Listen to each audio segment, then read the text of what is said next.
यहोवा यही सब कुछ मुहैया करता है। हालेलुया। कितने लोगों को पता है कि जिंदा खुदा यहाँ पे मौजूद करता है।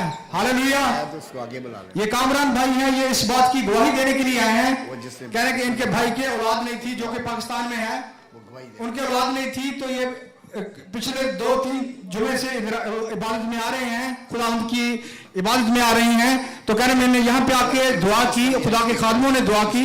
उसके बाद कह रहे हैं कि मैंने ख्वाब में देखा कि मेरे भाई के औलाद है, और सेम उस भाई की जो वाइफ है उन्होंने भी ख्वाब देखा कि उनके औलाद है। तो ये इस बात की गवाही देने के लिए आए हैं कि जब उन्होंने टेस्ट करवाया तो खुदावंद के नाम को इज्जत और जलाल देने के लिए ये आए हैं कि वो टेस्ट पॉजिटिव था, वो अब इनकी भाभी प्रेग्नेंट है। हालेलुया। Praise the